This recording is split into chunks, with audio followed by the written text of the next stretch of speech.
Hey everyone, today I'm going to be updating my top 10 horror remakes list. Like before, I'm ranking these movies based on how good they are on their own, not how good they are compared to the original. I'll probably end up comparing some of them to the original films, but that's not the main focus here. Now, I'm only looking at horror movies that are direct remakes. Movies like John Carpenter's The Thing and It Chapters 1 and 2 don't count, because while they undoubtedly took some inspiration from the earlier movies, they are also separate adaptations of the books and they deserve their own list. And also they don't qualify, because of the source material. Also, as always, spoiler alert. Starting off, my number 10 is The Hills Have Eyes. Like any good remake, or sequel for that matter, this movie went for more, bigger, better. And unlike most remakes, it actually succeeded. The original movie is a good, underrated Wes Craven movie, but there is definitely room for improvement, and the remake took advantage of that. It follows the same basic plot as the original, but it at least adds some new stuff. Like a couple other movies here, the biggest improvement here is the pacing. The original is a solid horror flick, but the pacing is so slow. The remake is actually longer, but because of the faster pacing, they feel like they're about the same length. And the remake also just has better cinematography and action. I love that they expand things. We have the town, the mutants' town. Nothing like that was in the original. And I love that they gave us something new, which is how you should do it. And the rocket's red glare, the bombs bursting in air, cave booth through the night, our flag was still there.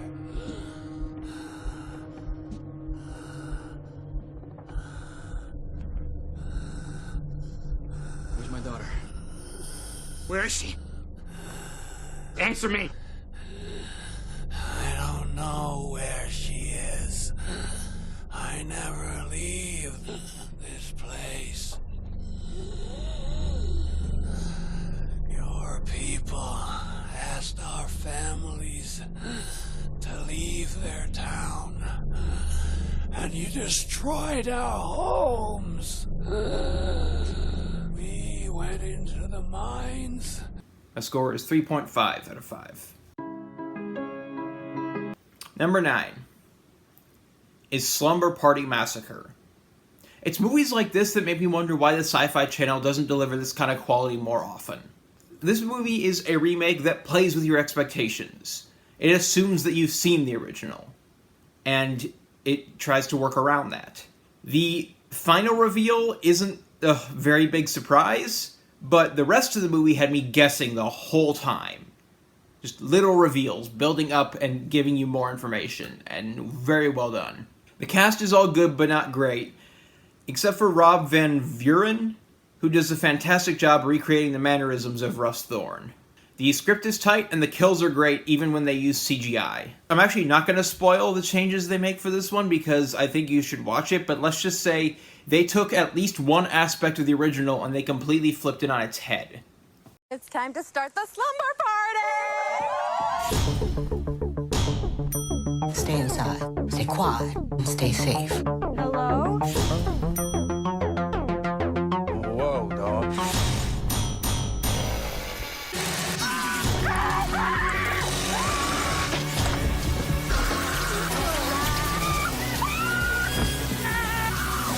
I love you.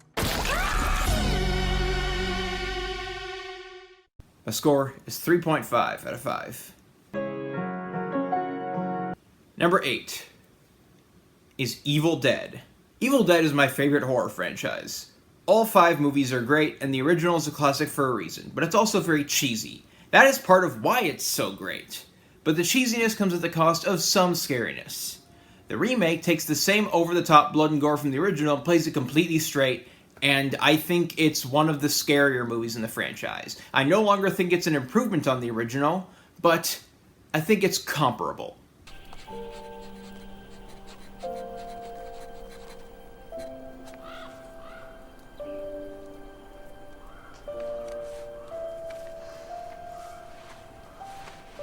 Hey, Mia. I'll be damned. You actually came. Come on, I'm your big brother. Of course I came. I know I look like roadkill. No, you look beautiful, as always. And you're a charming liar. As always. Grandpa? Hey. Hey there, buddy. We always loved this place, didn't we? He missed you a lot, you know.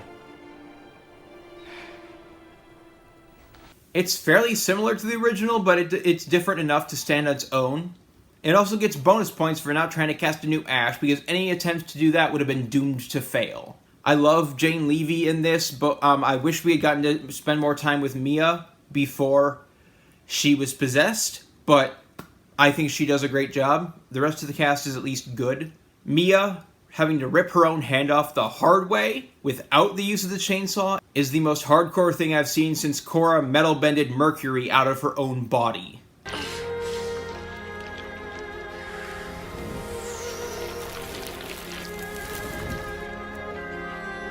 The score is 4 out of 5. Number 7 is Funny Games. Normally I'm against shot-for-shot remakes, but considering that this one is from the same director as the original, and apparently he wanted the original to be in English but couldn't for some reason, so I'm okay with this one. This one is very, very good. The technical aspects are all just as good, if not better. I do think it's a slight step down from the original simply because of familiarity, and because it really is just the same movie again, but it's still a great movie. It's basically just a deconstruction of these sort of home invasion flicks from well, actually the original predated the resurgence of these movies, and then the remake came out just in time to capitalize on them. This came out a year before The Strangers, so good timing with that. And it's basically taking that movie and picking it apart, and specifically picking apart the reasons the audiences enjoy them, and the reasons they can be fun sometimes. Oh no, this is not a fun movie to watch. This is not a funny movie, but it is a very, very, very good movie. It is a great movie. No, honey. There's someone here. Where? At the door.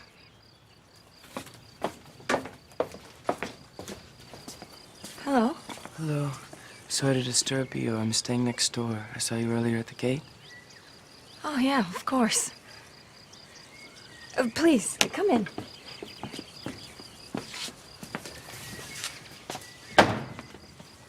So, how can I help you? Tell your dad we're eating in 10 minutes! Well, Eve's... I mean, Mrs. Thompson sent me. She's cooking and she ran out of eggs and asked if you could help her out. Of course. How many does she need? 4. 4? What for? Excuse me? What for? What does she need the eggs for? I mean, what's she cooking? Oh, I have no idea. Naomi Watts, Tim Roth, Michael Pitt, and Brady Corbett are all great, and everyone else is at least good. The kid actor is fine. He has a couple annoying moments, but for the most part, he's perfectly fine. I don't want to say too much, because this is one where I don't think I want to spoil it, assuming you haven't seen either version. My score is 4 out of 5. Number 6 is The Ring. If nothing else, this movie gets points for actually being shot where it takes place, Seattle. Gore Verbinski's remake doesn't quite live up to the original, but it's still a solid horror movie in its own right. The acting is solid, and the visual aesthetic is different enough to stand apart. And there are a couple genuinely great jump scares. There's the one that everyone talks about that is a solid one, but my favorite is Daddy Loves the Horses. They just want to help you. Not Daddy. Your daddy loves you. Daddy loves the horses. That shit gets me every single time. Goddamn. He wants me to go away. No, he doesn't. But he doesn't know. He doesn't know what? Samara?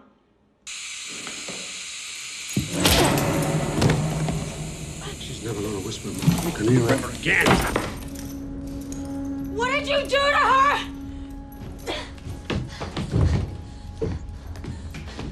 She was your daughter!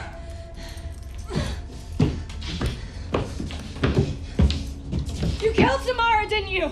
You killed her when your wife had My wife was not supposed to have a child! My score is 4 out of 5. Number 5 is Night of the Living Dead. I love the original movie, but I have 3 problems with it. It tends to drag during the second act. The ending has always put me off a little, and Barbara is annoyingly useless for most of the movie. The remake improves on all 3 of these things to varying degrees. I'd say the pacing gets the least improvement, but there is still some improvement. It drags during the second act, but it drags less. The ending is much less of a downer, and yes, thank you, Tom Savini. Thank you for letting us have that moment.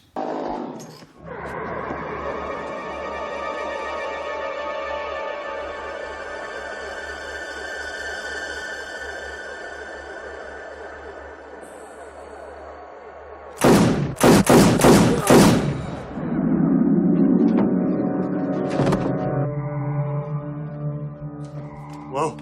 Drag that out of here. I'm going in there. Watch your back. There may be more of them. All right.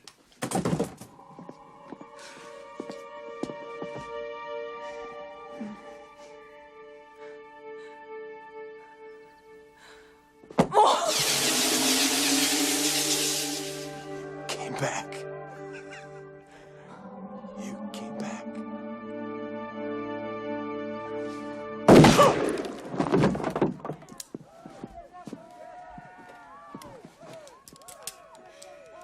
Another one for the fire. And best of all, not only is this version of Barbara a complete badass, she also still feels like a real person, because she often gets cocky and overconfident, and Ben has to be like, hey, take it back, you're gonna get people hurt. The remake still has its share of problems, and it follows the original a lot more than it does its own thing, but I still think it's a well-rounded film overall, and it's definitely worth watching. My score is 4 out of 5. Number 4 is Dawn of the Dead. Like Night of the Living Dead, the original version of this is a classic. Snyder's remake has less defined characters and an ending that maybe could have been better, but it also finds a few ways to improve on the original. The zombies feel like more of a threat, the pacing is better, the action is more intense. It follows the same basic setup, but things play out differently, for better or for worse. Cast is top-notch, the zombie celebrity scene is the highlight of the film, and the opening sequence is fantastic. As far as social commentary goes, Snyder went in a different direction than Romero. The original Dawn of the Dead was a bleak and timely consumerist satire where zombies shamble around a suburban shopping mall on lizard brain instinct. Snyder's version abandons that, instead using zombies as an allegory for post 9/11 fears of otherness. Immigrants, refugees, Muslims, you name it. The mall cop, CJ, is a perfect example of this. He just decides he's in charge even when a real cop shows up. He views the newcomers as beneath him. If we start letting people in here, and we're gonna let the wrong ones in, and then I'm dead. And you know what? I don't want to die. We're the wrong ones. Nobody here is sick, and I intend on keeping it that way. Look, I just think we should... I did not ask for your opinion, lady! Now, if you want to argue with me, you can argue with this. Hey, take it easy. Shut your fucking mouth. Get the gun out of my face. You can't just turn them away, CJ. You'll kill them. Tough shit. Self-defense. I'm not killing anybody. You know what? I'll kill you. No. Stop it, CJ. Don't do this. Shut up! I'll kill each and every one of you to stay alive. You hear me? I said get the fucking gun out of my face! Ooh, you got quite a mouth on you. Somebody should show her how to use it.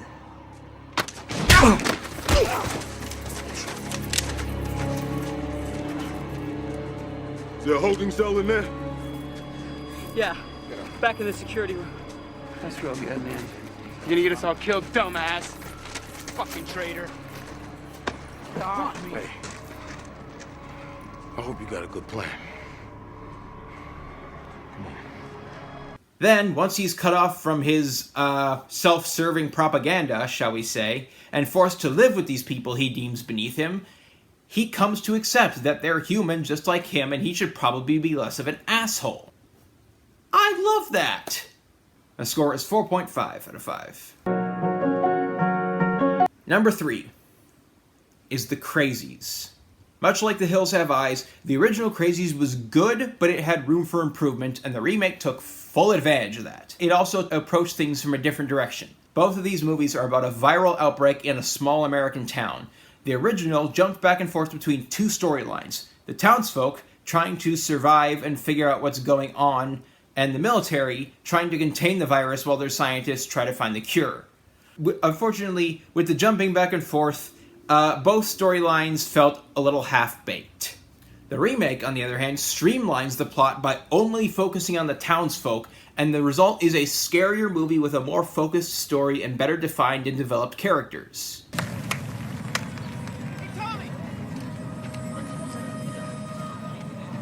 Stay there. Boys, get in the dugout.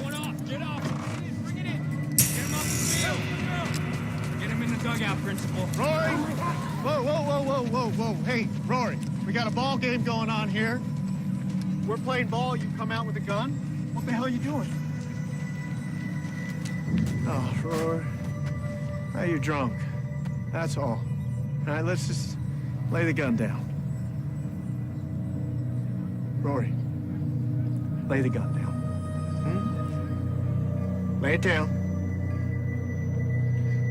No, Rory, come on. Hey, whoa, Rory.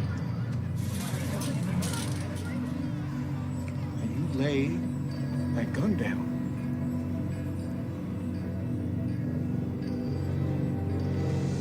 Rory? Oh my God. The acting is solid across the board, the characters make mostly smart decisions, and the cinematography is on point. The score is 4.5 out of 5. Number 2 is The Blob. The original Blob from 1958 is a cult classic, and I love it. But the remake improves on it in almost every way. The acting, directing, writing, cinematography, editing, practical effects are all better. The plot has enough new twists and turns to satisfy fans of the original who didn't want a carbon copy. For example, and this isn't much of a spoiler because it happens early on, this movie's version of the Steve McQueen character is killed off in the first act.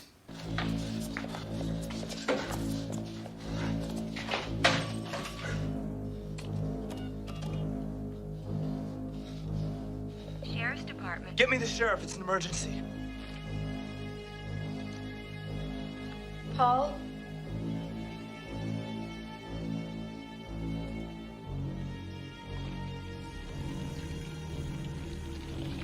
Geller speaking. Sheriff, this is Paul Taylor. Oh, what's wrong? I'm at the Ortonville Hospital. An old man's just been killed down here. You said killed? Yes, sir. You sit tight, I'll be right down. Now, who else is involved? I'm with Meg Penny. And Brian Flagg was here earlier. Flag? Where is he now?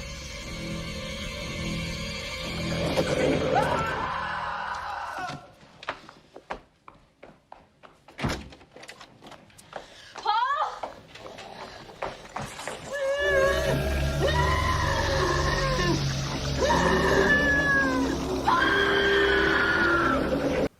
I watched the original before I watched this one, and so I did not see that coming. And also, the scares are just more effective this time around. And there's one moment I want to address specifically because it's so badass. Part of the Blob is about to slam down on this military guy, so he very quickly pulls the pins on 2 grenades, right before he gets crushed. And then a few seconds later, you see 2 bright flashes under the Blob. Great stuff. The score is 4.5 out of 5. Alright, before we move on, here are some honorable mentions. Invaders from Mars. Friday the 13th. Piranha 3D. Fright Night. Child's Play.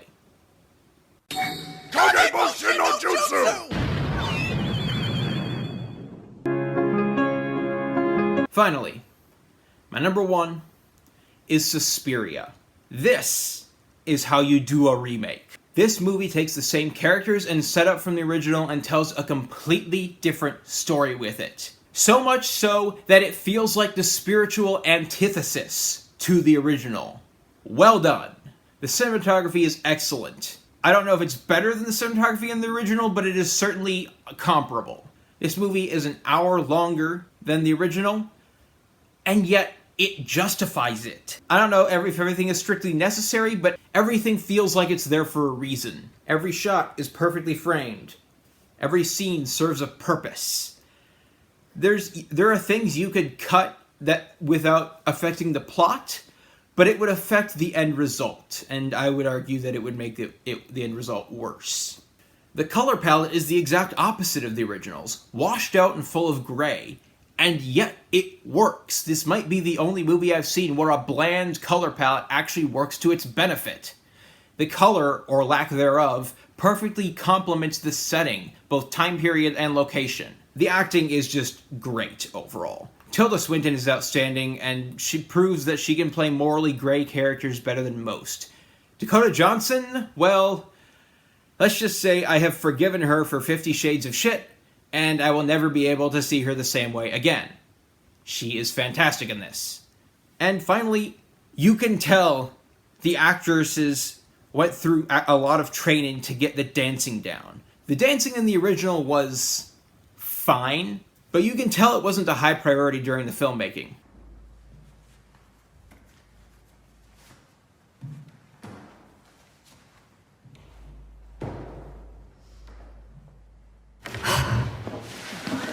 Hipless. Here we have the line between the elbows. Face forward. Perfect. And Morphos. Here, not so close to the face. More like you're holding a bird or something.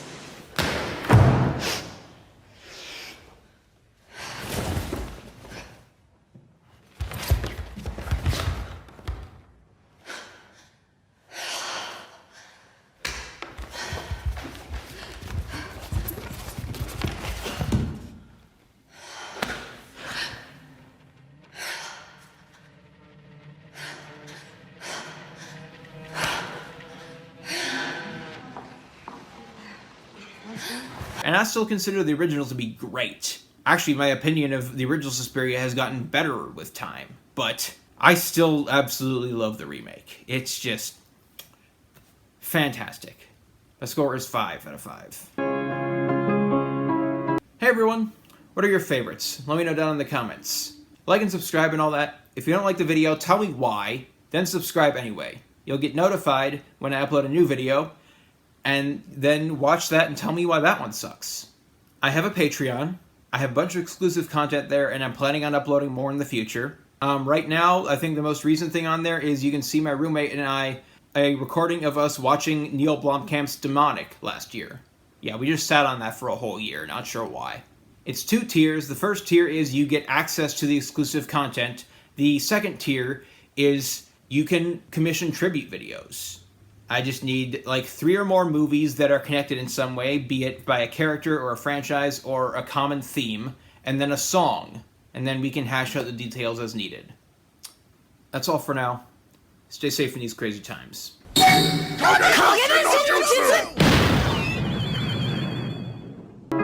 This is a waltz thinking about our bodies, what they mean for our salvation.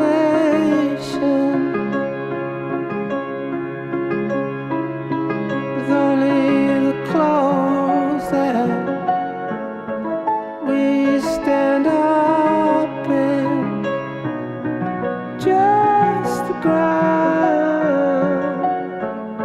on which we stand.